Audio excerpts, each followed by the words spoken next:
ကမ္ဘာဖလားအုပ်စုပွဲစဉ်တွေပြီးနေရာလိုက်အကောင်းဆုံးကစားသမား17ယောက်ကိုရွေးထုတ်ကြည့်ခြင်းအားလုံးပဲမင်္ဂလာပါ Sport Insider ဘာမှကနေပြန်လဲကြိုဆိုလိုက်ပါတယ်2026ကမ္ဘာဖလား Group Stage ပွဲစဉ်တွေကတော့ပြီးဆုံးသွားပါပြီအုပ်စု12စု48သင်း82ပွဲတွေကစားခဲ့ကြတာပါ32သင်းရှုံးထွက်စဉ်ပွဲစဉ်တွေကလည်းတနင်္လာနေ့အင်္ဂါနေ့တွေမှာစတင်ကျင်းပသွားမှာကြောင့်ကြားထဲမှာပြည်သက်တွေအတွက်ပွဲတွေကိုပြန်လဲစဉ်းစားဖို့ချိန်ကနေပါတယ်ဒီဗီဒီယိုမှာတော့ SIP ကအုပ်စုအဆင့်နေရာလိုက်အကောင်းဆုံးကစားသမား17ယောက်ကိုရွေးထုတ်တင်ဆက်ပေးထားပါတယ်။မစခင် SIP ကို YouTube မှာ Subscribe မလုပ်ထားတဲ့လည်းလုပ်ထားနိုင်ပါတယ်။အားပေးတဲ့အတွက်ကျေးဇူးပါ။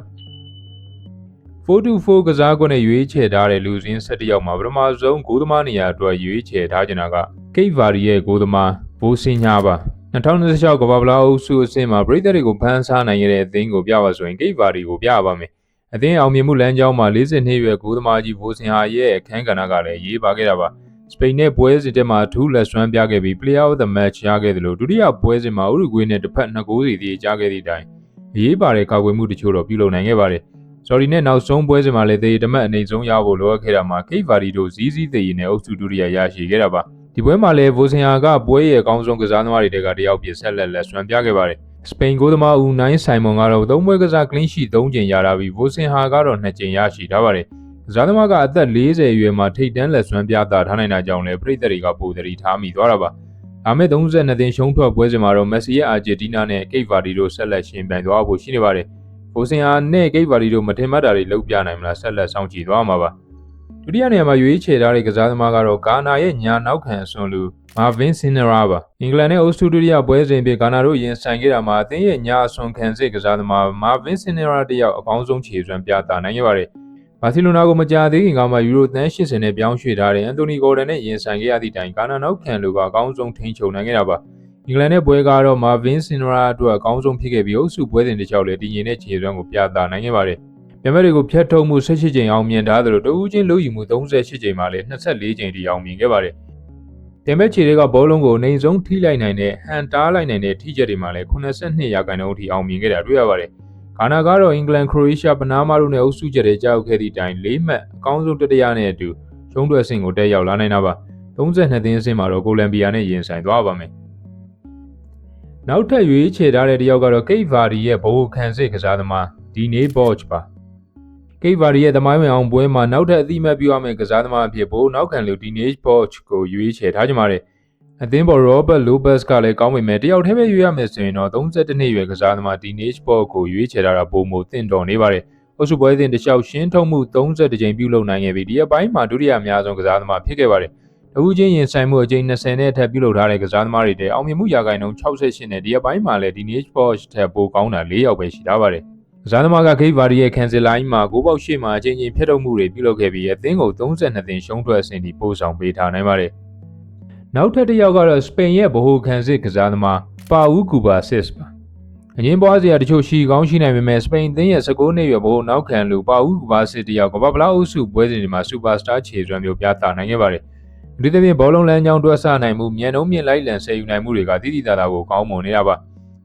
ဘောလုံးကိုပြန်လဲဆယ်ယူတဲ့အပိုင်းမှာ16ကြိမ်နဲ့အတူပါဦးကူပါစစ်တပ်ပိုကောင်းတာ3ယောက်ပဲရှိထားပါတယ်။စပိန်ကစားသမားတွေမှာမြင်တွေ့ရလေရှိတဲ့အတိုင်းဘောလုံးကင်ကစားတာမှာလည်းထိပ်တန်းအဆင့်မှာရှိနေတာပါ။ပေးပို့မှု294ကြိမ်မှာ9ကြိမ်ပဲလိုရမြောက်ဖြစ်ခဲ့ပြီး line breaking pass 39ကြိမ်ထိပြုလုပ်နိုင်ခဲ့ပါတယ်။ဒီအပိုင်းမှာလည်းအကောင်းဆုံးခံစစ်မှု9ယောက်ထဲမှာပါဝင်နေတာပါ။သဘောကတော့အနီးပေးတွေမဟုတ်ပဲတိုက်စစ်ကိုပံ့ပိုးတဲ့ပေးပို့မှုတွေကိုလည်း19နှစ်သားကလှုပ်ဆောင်နိုင်ခဲ့ပါတယ်။32နှစ်အရွယ်အသင်းပေါ်လာပေါ်ဂျေးစ်ကလည်းအထူးခြေစွမ်းပြနိုင်ပေမဲ့ဆယ်ကျော်သက်ပါဦးကူပါစစ်ကိုပဲဦးစားပေးရွေးချယ်လိုက်ပါတယ်။နောက်ထပ်ခံစစ်ကစားသမားတစ်ယောက်အနေနဲ့ဆိုဂျပန်ရဲ့ဘယ်နောက်ခံဆွန်လူကီတိုနာကာမူရာကိုရွေးချယ်ထားကြပါတယ်။လက်ရှိဂျပန်က3-4-2-1ကစားကွက်ကိုအသုံးပြုနေပြီးခံစစ်3ယောက် wing back 2ယောက်ကိုနေရာချထားတာပါ။ဒီနေရာမှာတော့ left back အနေနဲ့ဂျပန် left wing back ကီတိုနာကာမူရာကိုပဲနေရာချထားကြပါတယ်။လက်ရှိကမ္ဘာဖလားမှာပြသလျက်ရှိတဲ့ခြေစွမ်းအရတော့ပြင်သစ်လီဇူးအသင်း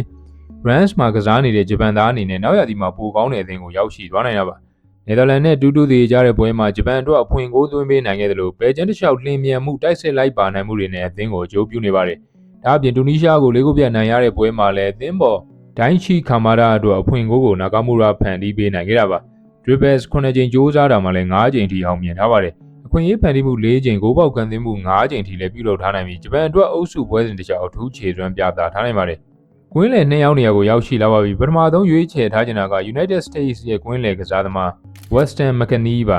ပူရင်းရှင်ဖြစ်ကမ္ဘာဖလားကိုလက်ခံကျင်းပနေတဲ့ USA တို့ဒီဘက်နှစ်တည်းအတွင်းဘောလုံးမှာအများကြီးတိုးတက်လာပါတယ်ဒါကိုလက်ရှိကမ္ဘာဖလားမှာလည်းမြင်တွေ့လိုက်ရပြီး3ပွဲကစား2ပွဲနိုင်1ပွဲရှုံးအုပ်စုပထမနဲ့အတူနောက်တစ်ဆင့်ကိုရောက်ရှိလာတာပါတူရကီကအုပ်စုနောက်ဆုံးပွဲစဉ်မှာ 3-2 နဲ့ရေးနေခဲ့ပေမဲ့နီးပြပိုချက်တီနိုကလူစင်းကိုပြောင်းလဲအမြောင်များပြုလုပ်ခဲ့ပါတယ်သို့တော့ကွင်းလယ်လူ Weston McKennie ကိုတော့အနားမပေးပဲဆက်လက်ပွဲထွက်စေခဲ့တာပါဂျူမီတက်ကစားသမားကကွင်းလယ်မှာနေရာဆုံးကစားနိုင်ပြီးနီးစနစ်ရေးသွေးမြင်တာတော့ထင်ရှားပါတယ်အထူးသဖြင့်တိုက်စစ်လိုက်ပါတဲ့အပိုင်းတွေမှာအသင်းအတွက်အကျိုးဖြစ်ထွန်းနေတယ်လို့ပြိုင်ဘက်တွေအတွက်လည်းတားဆီးရခတ်ပါတယ်ဒါအပြင်ပြိုင်ဘက်ခံစစ် box တဲကိုလည်းတိုက်ရိုက်ပြေးဝင်တာမျိုးတွေအကျဉ်းချင်းလုပ်ပြီးအသင်းတိုက်စစ်ကိုကူညီပေးထားတာပါJames Rodrigo, Pedro Vita, Kevin De Bruyne တို့ကခွင့်ရေးဖန်တီးမှုအပိုင်းမှာ10ကြိမ်စီပြုလုပ်ထားပြီး McKennie ကဒီကစားသမားတွေရဲ့နောက်9ကြိမ်ပြုလုပ်ထားနိုင်ပါတယ်။အုပ်စုတွင်းမှာ USA တို့ Paraguay, Australia တို့ကိုနိုင်ကစားထားပြီး32သင်းအဆင့်မှာတော့ Bosnia and Herzegovina နဲ့တွေ့နေပါတယ်။ USA တို့2026ကမ္ဘာဖလားမှာဘယ်လောက်ထိဆက်လက်တက်လှမ်းသွားမလဲဆိုတာကကွင်းလယ်လူ Weston McKennie ရဲ့ခြေစွမ်းပေါ်လည်းအများကြီးမူတည်နေရပါ။နောက်ထပ်ကွင်းလယ်မှာရွေးချယ်ထားခြင်းတဲ့တယောက်က Ecuador ရဲ့ကွင်းလယ်ကစားသမား Pedro Vita ပါ။ Ecuador တို့ကမ္ဘာဖလားအုပ်စုအဆင့်တွေမှာအကောင်းဆုံးခြေစွမ်းမပြနိုင်ခဲ့သည့်တိုင်ပြည်သက်အကြိုက်အသင်းတစ်သင်းတော့ဖြစ်ခဲ့ပါတယ်။ဒီတစ်ပြစ်ခံစစ်ပိုင်းမှာကြောမှုကပဲ Ecuador ကိုပြည်သက်တွေသတိထားမိစေတာပါ။အုပ်စုနောက်ဆုံးပွဲမဖြစ်မနေနိုင်ခဲ့ရမယ့်အခြေအနေမှာနောက်ထပ်တက်ပြီးသားဂျာမနီနဲ့တွေ့လိုက်တာ Ecuador အတွက်သက်သာသွားတယ်လို့ပဲဆိုရပါမယ်။ဂျာမနီကို2-1နဲ့အနိုင်ရခဲ့တာမှာကွင်းလယ်လူ Pedro Vita ကပွဲရဲ့အကောင်းဆုံးကစားသမားဖြစ်ခဲ့ပြီးအသင်းအတွက်ဖိုးတန်ခြေပါကိုဖန်တီးပေးနိုင်ခဲ့ပါတယ်။24နှစ်ရွယ်ကစားသမားကဘောလုံးကန်ကစားတာကောင်းသလိုဖိအားအောက်မှာလည်းတိကျတဲ့ပေးပို့မှုတွေကိုပြုလုပ်ပေးနိုင်ပါတယ်။ Open Play ကနေခွင့်ရေးဖန်တီးမှု10ကြိမ်ဘောလုံးဖြတ်ထုတ်မှုမှာ Granit Xhaka, Rodrigo Bentancur တို့ရဲ့နောက်14ကြိမ်နဲ့တတိယလိုက်ခဲ့ပါတယ်။ကစားသမားရဲ့အသက်အရွယ်နဲ့ပြသထားတဲ့ခြေစွမ်းကြောင့်ပြောင်းရွှေ့ကာလမှာအသင်းအများစုကမျက်စိကျနေမှာတော့သိကြပါတယ်။တိုက်စစ်ပိုင်းကိုရောက်လာပါပြီ။ညာတောင်မှန်ကစားသမားဖြစ်ရွေးချယ်ထားခြင်းတဲ့သူကတော့အာဂျင်တီးနားရဲ့ Lionel Messi ပါ။2020ကာတာကမ္ဘာဖလားမှာတော့Lionel Messi နဲ့ Mbappe တို့ရဲ့ Superstar ခြေစွမ်းနဲ့ပြိုင်ဆိုင်မှုကိုမြင်တွေ့ခဲ့ရပါတယ်။2026အုပ်စုပွဲစဉ်မှာလည်းအလားတူဆက်လက်မြင်တွေ့နေရတာပါ။ဂျော်ဒန်နဲ့အုပ်စုနောက်ဆုံးပွဲစဉ်ပွဲထွက်လူစင်းမှာမက်ဆီကိုနားပေးထားပေမဲ့လူစားဝင်လာပြီး free kick ကနေ39နှစ်သားကတကိုးသွင်းယူသွားပါတယ်။ဒါကပဲကမ္ဘာဖလားမှာ9ပွဲဆက်တိုက်ဂိုးသွင်းနိုင်တဲ့ပထမဆုံးကစားသမားဖြစ်မက်ဆီကိုမှတ်တမ်းဝင်သွားစေရပါ။ဒီ9ပွဲမှာကမ္ဘာဖလားသွင်းဂိုး17ဂိုးထိကစားသမားကရရှိထားပါတယ်။လက်ရှိ2026မှာ6ဂိုးထိသွင်းထားနိုင်တာကလည်းရွှေဖနက်စုအတွက်နောက်ကလိုက်နေတဲ့ကစားသမားတွေကိုအနိုင်ဆုံး2ဂိုးဖြတ်ထားလိုက်နေတာပါ။ရုံးထွက်32သင်းအဆင့်မှာတော့အာဂျင်တီးနားတို့ကိတ်ဗာဒီနဲ့ရင်ဆိုင်တွေ့နေပြီးမက်ဆီတယောက်ဘယ်လောက်ထိတောက်ပသွားမလဲဆိုတာကလည်းစိတ်ဝင်စားရပါအသက်အရွယ်ကလည်း39ကစားနေတာကလည်းမေဂျာလိဂ်မှာဖြစ်နေတာကြောင့်မက်ဆီအပေါ်တန်တရားဝင်သူတွေရှိခဲ့ကြပေမဲ့မှားယွင်းကြောင်းသွင်းဂိုးတွေနဲ့ကစားသမားကသက်သေပြထားပါတယ်။ဘေးတောင်မှန်တိုက်စစ်မှာရွေးချယ်ထားနေတဲ့ကစားသမားကတော့ဘရာဇီးရဲ့ Vinicius Junior ပါ2026ကမ္ဘာဖလားမှာတိုင်ရင်တော့ Vinicius Junior ရဲ့လက်ရွေးစင်အသင်းအတွက်ပြသထားတဲ့ခြေစွမ်းကအားရစရာမကောင်းခဲ့တာပါဒီကနေ့ပြိုင်ပွဲတွေရောက်လာချိန်မှသာကစားသမားကကလပ်ကခြေစွမ်းကိုဘရာဇီးထံတည်ဆောင်လာနေတာကိုမြင်တွေ့နေရပါတယ်ဘရာဇီးအတွက်လည်းကမ္ဘာဖလားပြိုင်ပွဲအုပ်စုအဆင့်3ပွဲလုံးမှာဂိုးသွင်းယူနိုင်တဲ့9ရောက်မြောက်ကစားသမားဖြစ်ဗီနီစီရဲ့မှတ်တမ်းဝင်ထားတာပါရှေ့က4ယောက်ကလည်းဂျိုင်ဆင်ရိုမာရီယိုရိုနယ်ဒိုရီဗဲဒိုတို့လိုဒိတ်ဒိတ်ကျဲတွေပါဒီလိုကစားသမားတစ်ယောက်ကအုပ်စုတွင်3ပွဲဆက်ဂိုးသွင်းထားနိုင်တဲ့ရှေ့က3ချိန်လုံးမှာဘရာဇီးကမ္ဘာဖလားပိုဆွဲထားတဲ့အစဉ်အလာမျိုးကလည်းရှိနေပါတယ်အုပ်စု3ပွဲမှာပဲဗီနီစီရဲ့4ဂိုးသွင်း2ဂိုးဖန်တီးပေးထားပြီးရှေ့ကရိုနယ်ဒိုနေမာဂျိုင်ဆင်တို့နီးတို့အုပ်စုတွင်4ဂိုးထိသွင်းနိုင်တဲ့အပိုင်းမှာထူးညီနေပါတယ်။အမ်ပွဲမတိုင်ခင်ကတော့ဘရာဇီးကမ္ဘာဖလားပိုဆွဲဖို့ခက်မယ်လို့ယူဆထားပေမဲ့ဗီနီစီရဲ့သာအခုလိုစူပါစတာခြေစွမ်းဆက်လက်ပြသထားနိုင်မယ်ဆိုရင်တော့ဘာမှမဆိုဖြစ်သွားနိုင်ပါတယ်။တိုက်စစ်မှု2ယောက်နေရာကိုရောက်ရှိလာပါပြီ။ပထမဆုံးရွေးချယ်ထားခြင်းတဲ့သူကတော့နော်ဝေးတိုက်စစ်မှုအာလင်းဟာလန်ပါ။နီးပြစတောလက်ဆောပကန်ကအုပ်စုနောက်ဆုံးပြင်းတဲ့ပွဲစဉ်မှာအဓိကကစားသမားတွေကိုနားပေးခဲ့ပြီးဒီထဲမှာတိုက်စစ်မှုဟာလန်လည်းပါဝင်ခဲ့ပါတယ်။ပရိသတ်တွေကလည်းဟာလန်နဲ့အမ်ဘပီပြိုင်ဆိုင်မှုကိုကြည့်ချင်ပြီးနော်ဝေးကလည်းအုပ်စုပထမရနိုင်ကြောင်းထောက်ပြကြတာပါဒီပွဲမှာပြင်သစ်ကပဲဒမ်ဘီလီရဲ့ hat-trick နဲ့အတူ 4-1 နဲ့နော်ဝေးကိုနိုင်ရရှိသွားပါတယ်ဟာလန်ဝင်ကစားရင်ရလက်ပြောင်းနိုင်ခြင်းနဲ့ပေမဲ့နော်ဝေးဘက်ကတိုက်စစ်ပိုင်းချင်းချောက်နိုင်စွမ်းတော့တက်လာမှာအမှန်ပါလက်ရှိမှာမန်စီးတီးတိုက်စစ်မှုက2ပွဲကစား4ဂိုးထိသွင်းယူထားပြီးသူ့အထက်မှာမက်ဆီ6ဂိုးပဲရှိနေပါတယ်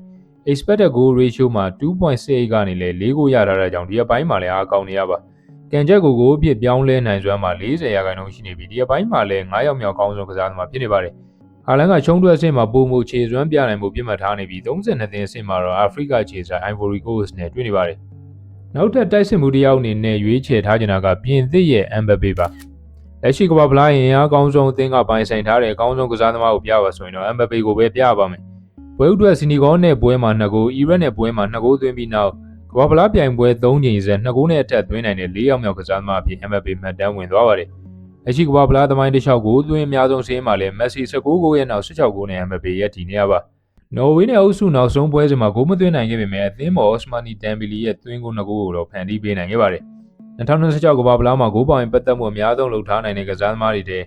Messi 6ဂိုးနဲ့အတူ MBA ကပူးတွဲရပ်တည်နေရပါ။ပြင်သစ်ရဲ့လက်ရှိအစုအဖွဲ့တိုက်စစ်ရေးသွေးအပြင် MBA ကပါအကောင်းဆုံးပုံစံရနေတဲ့နောက်နီးပြဒီတရတဲ့ချမ်းရဲ့အသင်းကိုတားဆီးဖို့တော့ခက်ခဲနေပါတယ်။ဒါကတော့ကမ္ဘာဖလားအုပ်စုပွဲစဉ်တွေပြီးနေရာလိုက်အကောင်းဆုံးကစားသမား17ယောက်ကိုရွေးထုတ်တင်ဆက်ပေးခဲ့တာဖြစ်ပါတယ်။ကျွန်တော်တို့နောက်ဗီဒီယိုတွေမှာပြန်တွေ့ကြပါမယ်။အားပေးတဲ့အတွက်ကျေးဇူးပါ။